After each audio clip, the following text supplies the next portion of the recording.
Hola amigos bibliófilos y bienvenidos a un nuevo Top 10 que es el Top 10 de bandas sonoras favoritas.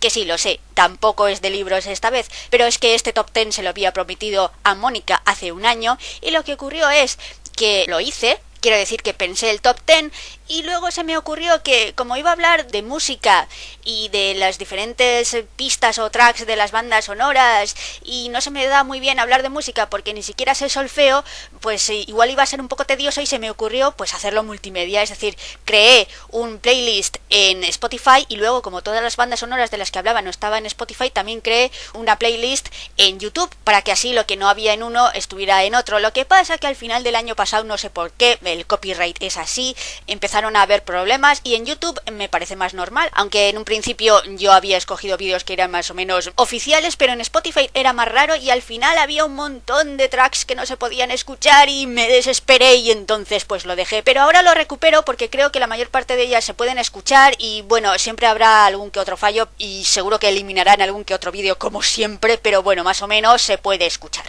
Decir que las bandas sonoras de las que hablaré son bandas sonoras sinfónicas, no de musicales, porque los musicales no me gustan, así de claro, y serán bandas sonoras de películas, no de series de televisión. De todas formas, si tuviera que elegir mis bandas sonoras de televisión favoritas, serían la música de Michael Giacchino para Perdidos, la de Bear McCreary para Battlestar Galactica, la de Ramin Djawadi para Juego de Tronos, la de Abel Korzeniowski para Penny Dreadful, la de Cliff Martínez para The Nick y la de Murray Gold para Doctor Who.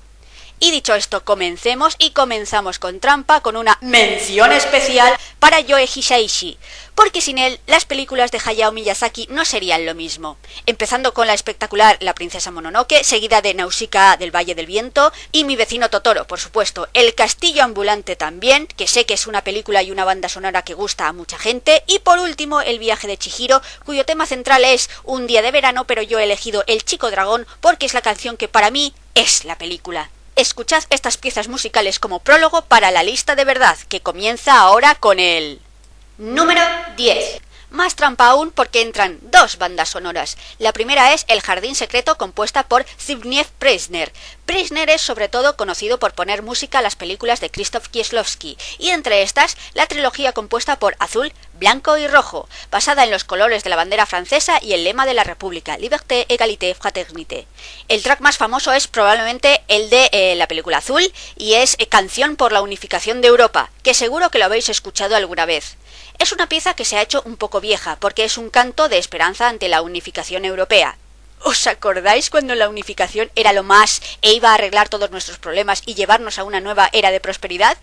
Yo sí, y me pone triste recordarlo. Pero la música de Preisner, que me gusta mucho y no es una banda sonora, es la compuesta para el funeral de su amigo, el director de cine Kieślowski.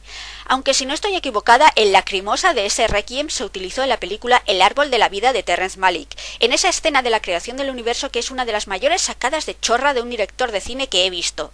Pero en fin, El jardín secreto es una película familiar basada en una novela de Frances Hodgson Burnett que nos habla de Mary, una niña bastante malcriada que pierde a sus padres en un terremoto y viaja de la India a Yorkshire, Inglaterra, a la mansión de su tío, y allí Mary descubre un jardín secreto que ha estado años cerrado. La banda sonora es dulce, con violín y arpa, y en cierta manera infantil, como la película, pero al mismo tiempo contiene cierto pozo melancólico y dramático, como Craven Leaves, que concuerda con la historia, e incluso cierto aire oriental, como demuestran los títulos de inicio, porque Mary fue criada en la India. Luego ya en la pista titulada Entrando en el jardín es donde se nos presenta el tema principal del jardín, porque las bandas sonoras o bien se articulan sobre varios temas o leitmotivs, o bien son una reinterpretación continua de un tema central como yo que sé, hace Patrick Doyle normalmente. La banda sonora es una sucesión de temas cortos y es muy agradable de escuchar y la verdad es que conjuga muy bien con las imágenes de la película, que si no habéis visto recomiendo, sobre todo en fechas como estas. La segunda banda sonora es de Michael Dana, un compositor canadiense que ganó el Oscar a Mejor Banda Sonora por La vida de Pi. La banda sonora que yo he escogido es Vanity Fair, la película de 2004 protagonizada por Reese Witherspoon. Me gusta esta banda sonora porque mezcla temas que parecen música clásica del siglo XVIII compuesta por Haydn, en temas como Andante o Adagio, con otras más de banda sonora actual o como entendemos una banda sonora, en Becky Roden se besan, No te debo nada o La vanidad conquistada. Incluso Dana musicaliza poemas clásicos como el She Walks in Beauty de Lord Byron, que abre el álbum, o Now Sleeps de Crimson Petal, un poema de Lord Tennyson cuya primera línea, Now Sleeps de Crimson Petal, Now the White, sirvió a Michael Faber para titular su novela traducida en España como Pétalo carmesí, flor blanca, de la que se haría una miniserie protagonizada por Romola Garay, que también interpreta a Amelia Sedley en la película Vanity Fair. ¿Qué? ¿Cómo os quedáis? Pero es que esta banda sonora, además, en medio de todos esos temas, de repente tiene el Salam, que es una canción árabe que te deja bastante picuet, aunque tiene sentido viendo la película. En los títulos del crédito suena Gori Re, de inspiración obviamente india, porque Dana es conocido por su música de fusión y su uso de melodías que vienen, por ejemplo, de la India, y por eso ha trabajado con directores indios como Mira Nair en La boda del monzón o Agua, de Deepa Mehta, parte de la trilogía Fuego, Agua y Tierra, de las que he visto las dos primeras y que si no conocéis el cine indio que no es Bollywood, recomiendo, siempre y cuando no os importe entrar luego en depresión. En cuanto a La boda del monzón, también me gustó. Es como una de esas pelis escandinavas que aprovechan una boda para juntar una familia y que poco a poco vayan saliendo a la luz las rencillas y los trapos sucios, pero que sucede en la India, con todo lo que ello conlleva. Pues bien, si queréis bandas sonoras muy clásicas e instrumentales, El jardín secreto y Vanity Fair, que yo coloco en el número 10. Número 9. Una banda sonora de John Barry, quien tiene un tema archifamoso que todo el mundo conoce y es el de James Bond, que incluso se usa en las películas actuales. Pero en general John Barry es un peso pesado de Hollywood con bandas sonoras como la de Bailando con Lobos o Memorias de África, que si soy sincera no me gusta mucho, ni la película ni la banda sonora. John Barry me parece un poco prefiero 100 veces a Jerry Goldsmith, y no solo porque Goldsmith pusiera banda sonora a películas de ciencia ficción que me gustan, sino porque Barry no me llega tanto, excepto en una banda sonora, y esa es El león en invierno. Empieza con unos títulos de crédito que a mí me recuerdan al Ave Satani compuesto por Jerry Goldsmith. Esta especie de himno religioso con subtonos inquietantes tiene sentido y también lo vemos en la parte final de Media Vita y Morte Sumus. El resto son piezas musicales con reminiscencias medievales y aunque parezca mentira, todas son originales de Barry. Suena exactamente como lo haría la música medieval y consigue ambientar muy bien una película que trata de los problemas de una familia que se junta en Navidad. Solo que esa familia son el rey Enrique II y Leonor de Aquitania y sus hijos, entre los cuales se hallan Ricardo Corazón de León y Juan Sin Tierra. A mí la película me gusta mucho y tiene a un jovencísimo Timothy Dalton que está muy atractivo a pesar de su ridícula barba. Número 8. El jardinero fiel, de Alberto Iglesias. Alberto Iglesias, conocido como el único que gana el Goya a mejor banda sonora. Los demás lo ganan cuando él no está. Esta es una banda sonora donde Iglesias se pone étnico, introduciendo ritmos e instrumentos musicales africanos, como en Roadblock 1 y 2, o Tessa in the Bath, y que se complementa con las canciones de Ayub Ogada, Dikolo y Kozbiro. También tenemos temas más comunes al trabajo de Iglesias como Justin Breakdown o Funeral, de melodías muy melancólicas que le van como anillo al dedo a esta película tan deprimente, porque Alberto Iglesias tiene esta doble vertiente de compositor que ambienta la música en el lugar en el que se sitúa la película y un lado más cosmopolita y más de jazz, como en su banda sonora para El Topo. Alberto Iglesias es conocido especialmente por sus bandas sonoras para las películas de Almodóvar, pero a mí me gustan más las que realizó para Medem, como Lucía y el sexo o Los amantes del Círculo Polar. Y una pieza suya que me gusta mucho es el final de Te doy mis ojos, que al principio pensaba que era música clásica, pero no, es suya. Alberto Iglesias es un gran compositor y por eso está en el número 8. Número 7. Gladiator, compuesta por Hans Zimmer. Que sí, fusila un poco un tema de la Sinfonía de los Planetas de Holst, pero también hizo otra cosa, cambió para siempre el paradigma de la música en las películas de romanos. Hasta entonces este tipo de películas se caracterizaban por tener una música en la que predominaban las fanfarrias con instrumentos de metal. Gladiator cambió eso, optando por una música digamos mediterránea y acompañada de voz femenina, como en los temas Sorrow, To Sukabar o Elysium, y al mismo tiempo mantiene la epicidad Made in Zimmer en The Battle o Barbarian Horde. Es el llamado factor wow de Hans Zimmer y sus acólitos. Es conocido por ello y muy utilizado en Hollywood. Nuestro querido Hans no para de trabajar y de sacar temas que puede que sean parecidos unos con otros, pero también muy utilizados en trailers como Time o Journey to the Line. Claro, tanto volumen de trabajo da lugar a que a veces no se esfuerce mucho y le salga lo que le sale, como la banda sonora de El Hombre de Acero, que es floja como ella sola, supongo que porque emular a John Williams da miedo, aunque otras veces el factor wow funciona, como su música para la trilogía del Batman de Nolan, que compuso junto con John Newton Howard, al menos las dos primeras, aunque a mí hay una banda sonora suya que me gusta mucho porque es infinitamente mejor que la película y esa es El Código da Vinci. De hecho, fue nominada a un Globo de Oro. También me gusta uno de los temas más pegadizos que conozco, el You're So Cool de Amor a Quemarropa. Con todo, número 7 a Hans Zimmer por cambiar la música de los Peplums para siempre. Número 6. Dos bandas sonoras icónicas en el cine de fantasía épica o espada y brujería. La primera, la banda sonora para la trilogía del Señor de los Anillos compuesta por Howard Shore. Es ópera. De hecho, es ópera wagneriana. Está construida sobre leitmotivs, es decir, melodías concretas para un personaje o un tema que se repiten a medida que los mismos aparecen en escena. El tema de los hobbits de Concerning Hobbits se repite en The Black Rider, que se mezcla con el tema de los espectros del anillo que aparece en Flight to the Four, que comienza con el tema de los elfos que se desarrolla en el Concilio de Elrond o Lothlórien. Y por supuesto el tema del anillo, cuya primera muestra la encontramos en The Shadow of the Past. Y así con todo en las siguientes películas, los Rohirrim en The King of the Golden Hall, el tema de Barbol, el encendido de las almenaras, Minas Morgul. Lo cierto es que es un trabajazo y sin él las películas no serían ni la mitad de buenas. Pero si tengo que destacar un tema, para mí sería El Gran Río, porque fue escuchar la música, ver los Argonath y casi llorar porque era como el libro, exactamente igual. La segunda banda sonora en este puesto es, por supuestísimo, Conan el Bárbaro de Basil Poledouris. ¡Qué cosa más épica, por Dios! Ya desde el principio, con el prólogo y esos timbales que comienzan el Anvil Chrome, que se me pone la carne de gallina, y luego el Riders of Steel, que es brutalísimo, y luego están temas más alegres y de ambientación de partido de rol, como Theology Civilization o The Orgy, y verdaderos temazos románticos como el tema de amor o The Funeral Pyre. Pero bueno, lo de la epicidad va con Poledouris, porque suyo es el gran himno de la caza del Octubre Rojo o la banda sonora de Robocop. En serio, la banda sonora de Conan es alucinante y tal vez debería estar más arriba, pero en este momento pongámosla en el número 6. Número 5. La banda sonora para el Drácula de Francis Ford Coppola, compuesta por Wojciech Kilar. Esta banda sonora es Drácula, es escuchar el tema The Beginning y lo que te viene a la cabeza es Drácula, puedes hasta visualizarlo.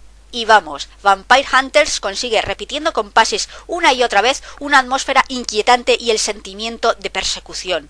Es que además tiene un aire balcánico que le va como anillo al dedo. Pero es que al mismo tiempo tiene mucho de película clásica de Hollywood en el tema de amor que aparece en Minas Photo o Love Remembered. Es una mezcla perfecta de romántico e inquietante y es perfecta para la película. ¿Y qué demonios? Para el libro. Es que no me imagino ninguna otra música para el vampiro más célebre. Y por eso está en el número 5. Número 4. La banda sonora de The Fountain, compuesta por Clint Mansell. Representativa de la película no me gustó, pero la banda sonora es cojonuda. Tremendamente ambiental, con toques modernos como la guitarra eléctrica de Tree of Life, pero al mismo tiempo un componente muy clásico como utilizar el Kronos Quartet o el piano de Together We Will Live Forever. Es una banda sonora corta, con pocos temas, pero todos, a mi parecer, muy buenos. Clint Mansell es conocido por poner habitualmente música a las películas de Darren Aronofsky, como por ejemplo Requiem for a Dream, para la que compuso el Lux Aeterna, que se hizo famosísimo por ser readaptado para el tráiler de Las Dos Torres. Suya es también la banda sonora para Moon, que ayuda a crear la atmósfera inquietante de la película. Clint Mansell es parte de una nueva generación de compositores, y por eso está en el número 4. Número 3. La banda sonora de Mientras nieva sobre los cedros, compuesta por James Newton Howard. Entra en la categoría banda sonora mucho mejor que la película. De hecho, se come la película. Es tan bestia que no recuerdas otra cosa. No, probémoslo. Id a la lista de reproducción de YouTube, porque en Spotify no está, y buscad Taragua y escuchadla. Os espero. ¿Ya? ¡A qué es epiquísima! ¿Os imagináis, no sé, batallas o alienígenas invadiendo la Tierra? Bien, Mientras nieva sobre los cedros va sobre un juicio. Es una película intimista que habla sobre una muerte que se imputa a una persona de ascendencia japonesa tras la Segunda Guerra Mundial en un pueblecito americano que reabrirá ciertas heridas mal cerradas y rencores de antaño. Ya. Y tiene esta banda sonora. No sé cómo al director le pareció buena idea, porque suele ser el responsable de dar el visto bueno a la música. A mí me parece una mala elección. Piezas como Humanity Goes on Trial, la verdad es que son más grandes que la escena en la que aparecen. No desentona siempre, eso sí. The Evacuation es una pieza muy dramática, pero es acorde con la evacuación de los japoneses americanos al campo de concentración que narra. También hay piezas más pequeñas e intimistas, como Can I Hold You Now, pero en general es una banda sonora demasiado grande para la película que es. James Newton Howard es actualmente uno de los pesos pesados dentro de la música de cine en Hollywood. Suya es, por ejemplo, la banda sonora para las películas de los Juegos del Hambre. Algo que no es tan extraño viendo que puso música a Batman Begins junto con Hans Zimmer, pero que yo no preveía cuando componía la música de las películas de Shyamalan como El Sexto Sentido o Señales. O mi favorita, que perfectamente podía haber elegido para este número 3, que es La Villa.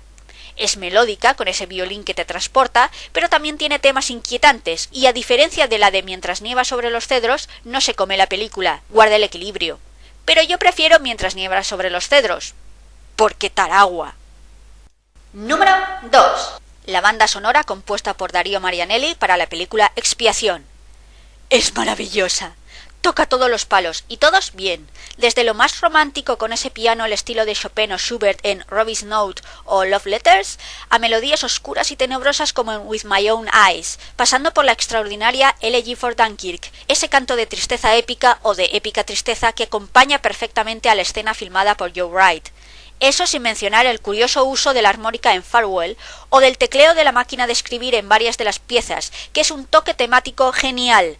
Expiación es, al final, una banda sonora de drama romántico muy clásica y muy bien hecha.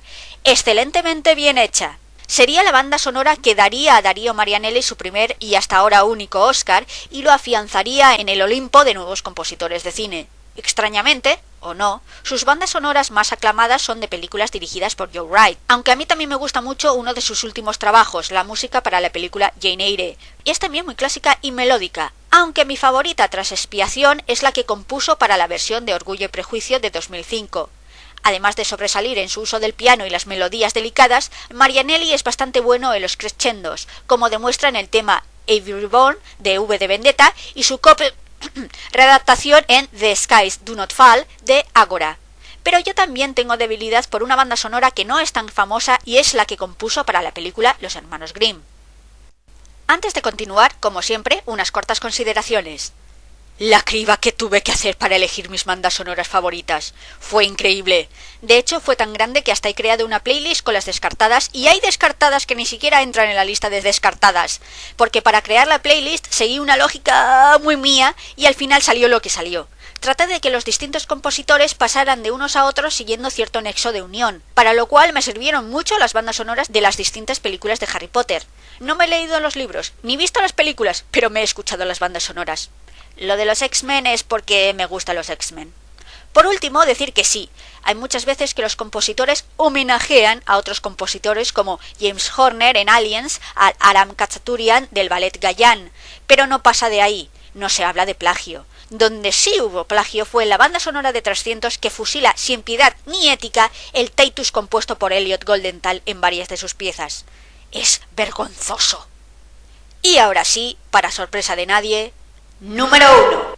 La banda sonora para Star Wars compuesta por John Williams. ¿De qué película? De todas, de la saga entera. Es una obra magnífica en su totalidad. Ya desde el minuto 1, la fanfarria de Fox, los títulos de crédito y ese destructor imperial pasando por encima de la cámara. El ataque imperial, el tema de la fuerza en Tales of a Jedi Knight, la escena en la sala del trono y los títulos finales, para pasar al episodio 5 y la vibrante persecución del campo de asteroides, Han Solo y la princesa, la marcha imperial o el tema de Darth Vader, esa cosa tan mítica y maravillosa. El temazo de Yoda o ya en el episodio 6, la llegada del emperador y de los coros masculinos de acompañamiento, el tema de Luke y Leia y toda la orquestación de la batalla de Endor y la celebración final, aunque sea con música nueva. Y se podrá decir lo que queráis de las precuelas, pero la banda sonora no decae. El Duel of the Fates del episodio 1, la crueldad del tema de Anakin al convertir el tema de Darth Vader en una melodía más suave e inocente, pero dejar el trasfondo oscuro al final. The Flag Parade, la música de las pelis de romanos clásicas en el año en que Hans Zimmer cambiaría el paradigma. El funeral, con el tema con coros en sánscrito que repetiría más tarde. El episodio 2 y el temazo de amor, el campo Tusken, la arena, y pasamos por último al episodio 3, mi banda sonora favorita, por oscura en temas como Anakin's Betrayal e innovadora para la saga como Padme's Rumination o sobre todo Palpatine's Teaching, con ese coro masculino tan inquietante y la trompa que entra suavemente, la impresionante Battle of the Heroes o el temazo trágico que se marca en el nacimiento de los mellizos, una obra maestra, la música de la saga entera. Y por supuesto para la nueva trilogía también eligieron a John Williams. ¿A quién si no? ¿Quién se atrevería siquiera a sustituirlo? ¿O haces algo totalmente nuevo y te arriesgas a cagarla? Man of Steel O le copias y entonces, ¿para qué alguien nuevo?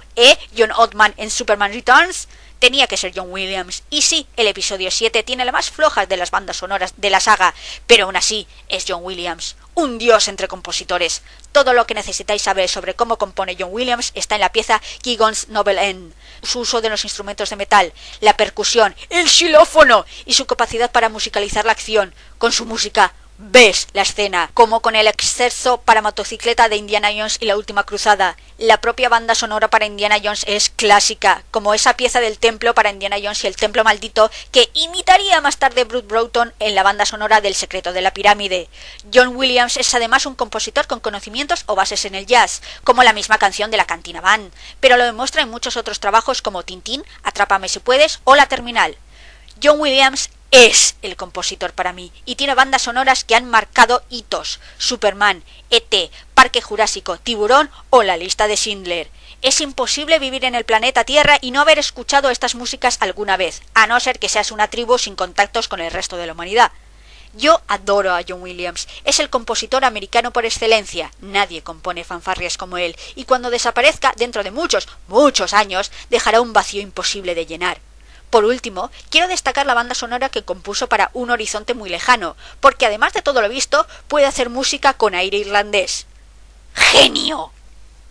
Y ya está, eso es todo. Ya sé que me ha salido larguísimo, ya lo siento, pero es que me pongo a fangirlear y no puedo parar. No hago mención a bandas sonoras de este año porque esta lista la hice el año pasado y la playlist estaba hecha y me dio pereza trabajar más y actualizarla. ¿Qué queréis que os diga?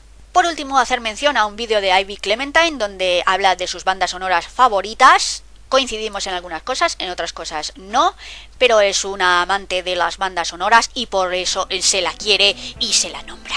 Y nada, eso es todo. Como siempre, gracias por estar ahí aguantándome, sobre todo hoy. Hasta la próxima vez. Adiós.